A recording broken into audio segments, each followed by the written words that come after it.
Greta Garbo did not lose Hollywood. She walked away from it. And that is what Hollywood never forgave. At 36, one of the most photographed faces on earth stopped making movies. No courtroom scandal, no tearful confession, no dramatic farewell tour where everyone could pretend they had always understood her. Just silence. That was the problem. Hollywood can forgive a star for bad marriages, bad reviews, bad behavior, even bad box office. There is always a comeback story to sell. But Garbo committed the one sin the machine hates most. She stopped being available. For decades, the world tried to explain her with one famous line from Grand Hotel: "I want to be alone." Very convenient. A whole woman reduced to 6 words, delivered in a movie, then treated like a medical diagnosis. Garbo later made the difference clear. She did not mean she wanted to be alone in some tragic candlelit tower. She wanted to be let alone. That is not the same thing. One sounds romantic, the other sounds like a boundary. Naturally, Hollywood preferred the romantic version. Boundaries do not sell as well. So Garbo became a mystery, a recluse, a ghost in sunglasses, a woman hiding from the world. But what if that story was too easy? What if Greta Garbo did not disappear because she was broken, cold, or unable to live outside the camera? What if she disappeared because she understood the camera too well?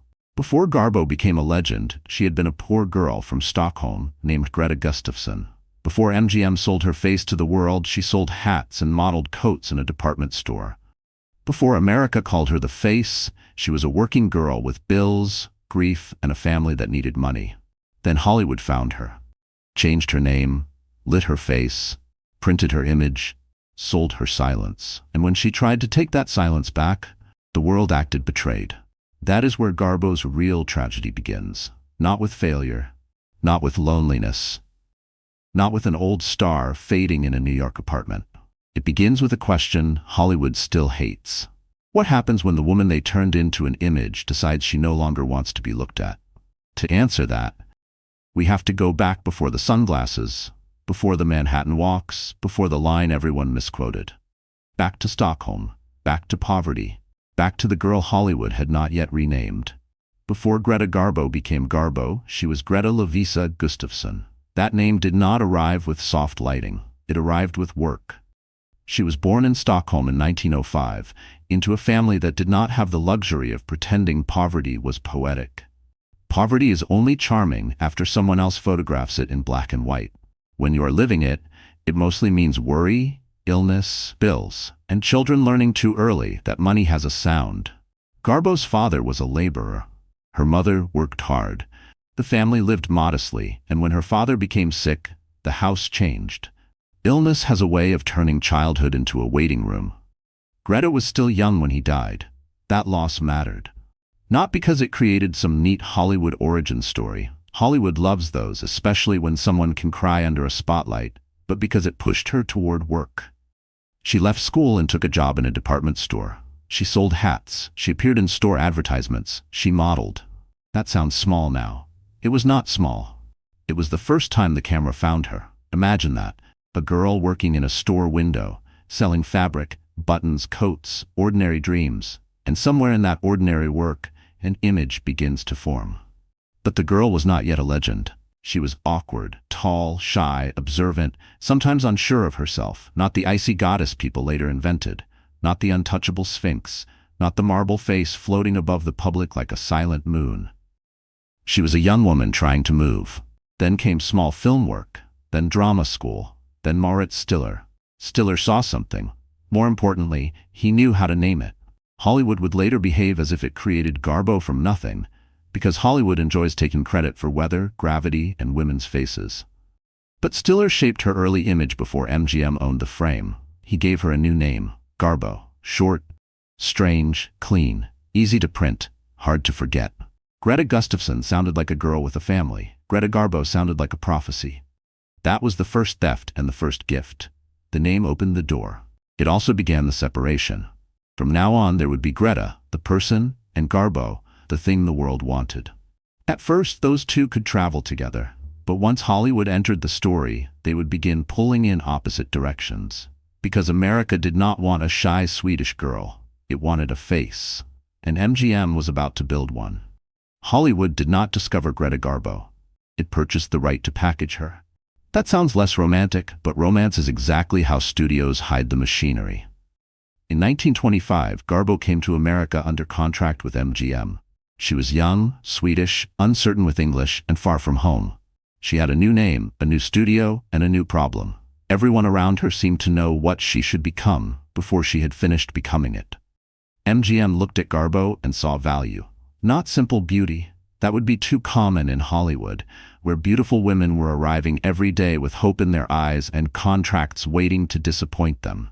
Garbo had something stranger. Stillness.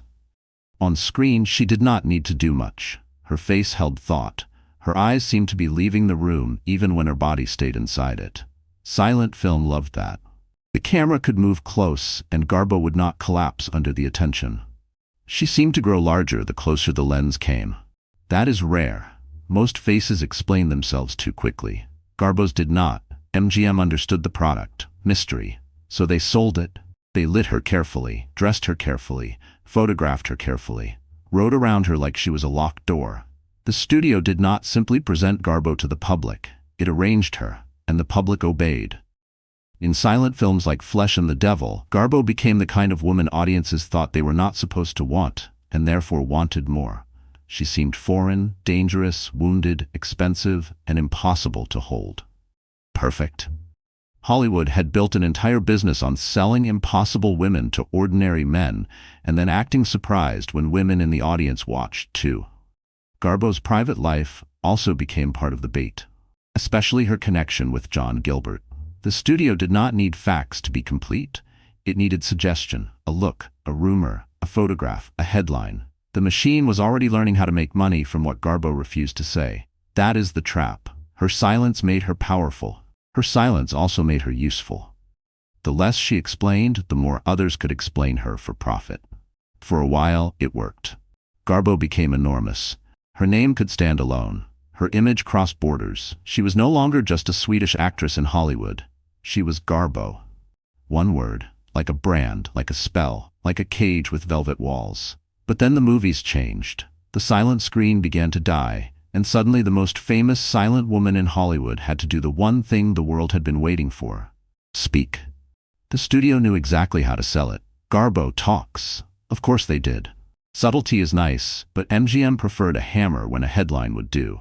By 1930, sound had already frightened Hollywood. Silent stars were falling fast. Voices ruined careers. Accents became dangers. A face that had ruled the screen could open its mouth and lose everything before lunch. Garbo had every reason to be nervous. She had an accent. She had an image built on silence. She had a public trained to read her face like scripture. The wrong voice could have cracked the statue. Instead, Anna Christie turned the risk into a new kind of power. When Garbo spoke, the shock was not that she had a voice. The shock was that the voice fit. Low, husky, tired, adult. Not the chirping little sound Hollywood often preferred from women it wanted to keep harmless. Garbo did not sound like a doll. Bad news for the doll industry. Good news for cinema. The transition should have destroyed the mystery. Instead, it deepened it. Garbo had survived the death of silence by making sound feel private. Even when she spoke, she seemed to keep something back. That became the trick. Hollywood could sell the voice, but not fully own the woman behind it. She earned new success, new roles, new respect. But the better she became, the more tightly the public held the image. They did not want Greta the worker, Greta the foreigner, Greta the tired woman doing a difficult job under a studio system that watched every move. They wanted Garbo. The miracle, the sad face, the beautiful wound in satin. Then came Grand Hotel. And one sentence did what entire publicity departments dream of doing. I want to be alone. That line should have belonged to a character. Instead, the world handed it to Garbo like a life sentence. People loved it because it made her easy to understand. She was mysterious because she wanted solitude. She was distant because she was lonely. She was silent because she was sad. How neat, how false, how useful. A complicated woman became a mood. That is the danger of a perfect line. It does not need to be true. It only needs to be memorable.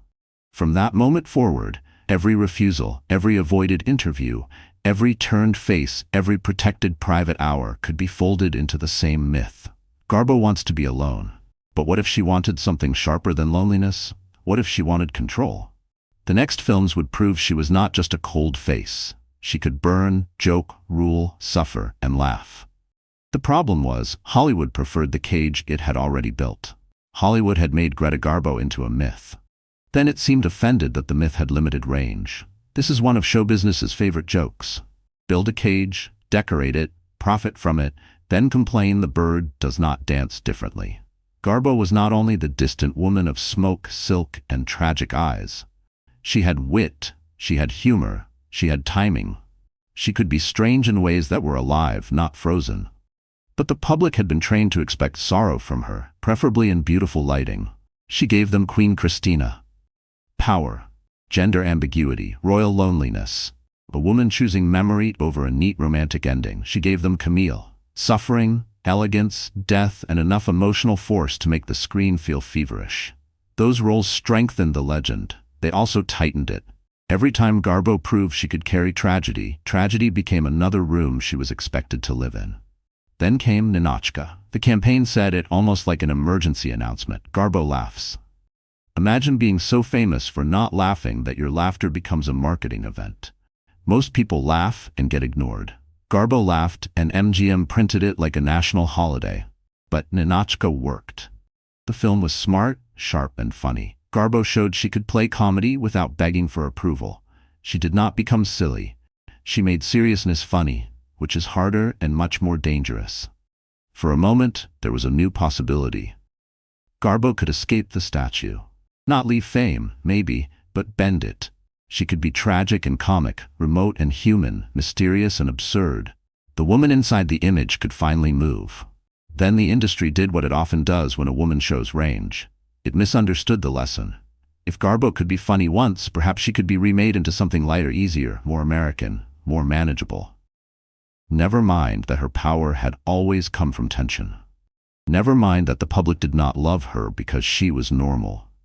Never mind that normal was the one thing Hollywood had never allowed her to be. The next step would be fatal to the screen image, not fatal to Garbo the person.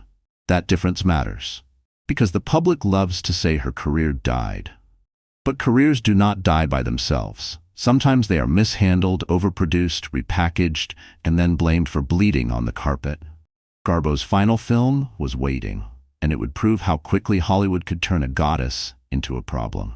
Two-faced woman did not murder Greta Garbo's career. That would be too simple. It wounded the image. There is a difference.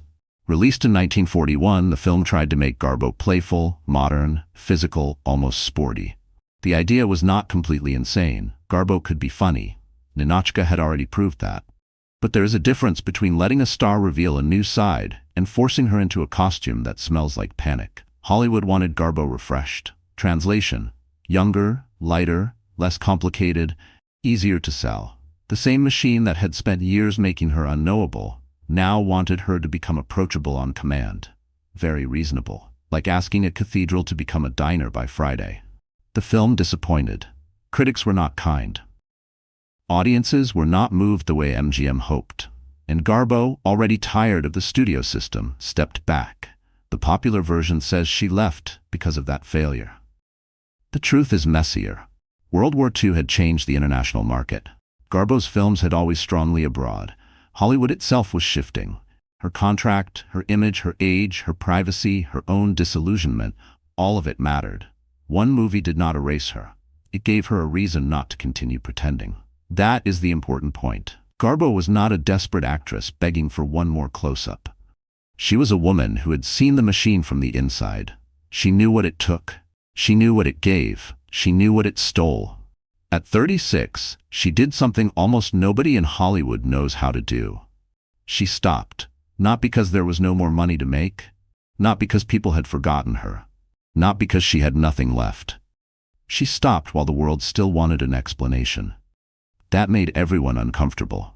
A fallen star is easy. You can pity her. A ruined star is easy. You can moralize. A dead star is very easy. You can package the tragedy.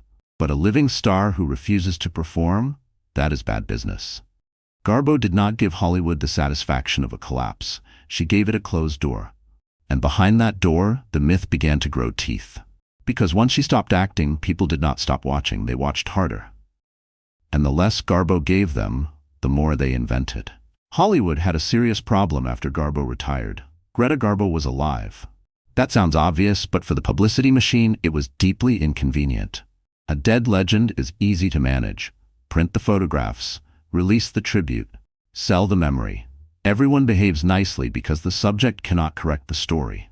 But Garbo kept walking around. Worse, she kept refusing to cooperate. She did not attend award ceremonies. She did not sit for the kind of interviews where retired stars are expected to soften, confess, laugh at old scandals, and say something generous about the people who once profited from them. She did not perform nostalgia. Hollywood hates that, so the press turned her privacy into content. If she covered her face, that became a headline. If she walked in New York, that became a sighting. If she avoided photographers, that became proof she was hiding. Paparazzi understood the assignment. If a woman will not pose, sell the refusal. That was the trick. The image of Garbo hiding became more valuable than a clear picture of Garbo living. A hand over the face, a scarf, sunglasses, a blurred sidewalk photograph. Suddenly privacy itself became the product. Very elegant robbery. New York gave her a kind of cover Hollywood never could.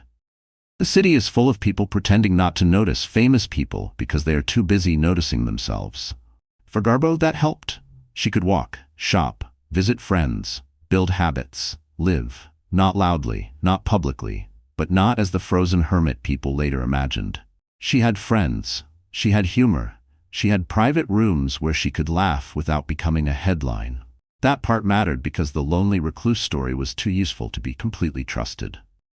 It made the public feel deep without requiring much effort. Poor Garbo, alone forever. How poetic, how cheap. Garbo's privacy was not empty, it was guarded. There is a difference. A woman who has been used as an image may eventually protect ordinary life like treasure. Dinner with friends, a walk by the river, a letter, a quiet apartment, a day without someone studying your face for clues. That is not tragedy, that is survival. But the world could not accept a simple truth. Garbo did not owe strangers access to herself. So the hunt continued, and with every photograph stolen from a sidewalk, Hollywood proved why she had closed the door in the first place. The strangest thing about the Garbo myth is how confident people became about a woman who barely explained herself. They called her icy, they called her lonely, they called her a recluse, they called her impossible. Convenient words, small boxes, very easy to stack. But real privacy is harder to understand than public misery. People know what to do with a destroyed star. They know what to do with scandal. They know what to do with tears. They do not know what to do with a woman who says in effect, "No thank you," and means it for 50 years. Garbo's later life was private, but private does not mean empty. She had friendships, she traveled, she wrote letters, she walked through Manhattan, she attended private gatherings. She could be funny, playful, even silly with people she trusted. That image is dangerous to the legend. A silly Garbo ruins the marble. A laughing Garbo makes the ghost story harder to sell. And the press had invested heavily in the ghost story, so every ordinary detail had to be made strange. A walk became wandering, silence became sadness, guardedness became proof of damage. A woman protecting herself became a woman hiding from life. Very subtle, not subtle at all. The truth is that Garbo had reasons to distrust attention. Friends could sell stories, photographers could stalk sidewalks, a face she had not offered could appear in print. Every casual outing risked becoming evidence in a narrative she did not control. So she controlled what she could. She reduced access, she chose rooms, she chose people. She let the world misunderstand if understanding required handing herself over. That choice made her look cold to people who confuse warmth with availability. Garbo's tragedy was not that she had no life after movies, it was that the life she chose was treated as a puzzle to be solved by people who had no right to the answer. That is why the myth lasted. Mystery sells better than boundaries. Loneliness sells better than discipline. A beautiful woman alone sells better than an older woman choosing peace. By the end, Garbo had become more famous for absence than many actresses become for performance. Think about that. Hollywood had turned not acting into a career. And the woman who wanted to be let alone became one of the most watched private citizens of the 20th century. The final act was not on a soundstage, it was on the sidewalk, and the camera was still waiting. Greta Garbo left the movies. The movies did not leave her. That is the cruel little joke. After decades of silence, her screen career was almost frozen in perfection. The young face stayed young because film is rude that way. It preserves the image and lets the person age alone. On screen, Garbo remained luminous, tragic, untouchable. On the street, she became an older woman trying to buy groceries without becoming a national event. Guess which one the public preferred? Photographers chased the gap between the two Garbos, the eternal face and the living person. They wanted proof that time had touched her. They wanted the shot that said the goddess had become human, as if she had not been human the entire time. There's a nasty hunger in that kind of attention. People worship beauty, then wait around to see if it cracks. They call it curiosity. It is closer to revenge. Garbo understood that. She had spent her life watching the public confuse images with people. She knew the bargain. She had once benefited from it. She had also paid for it. So she hid her face. The photographers got exactly what they wanted. A hidden face is still a face in the publicity business. A refusal becomes a pose.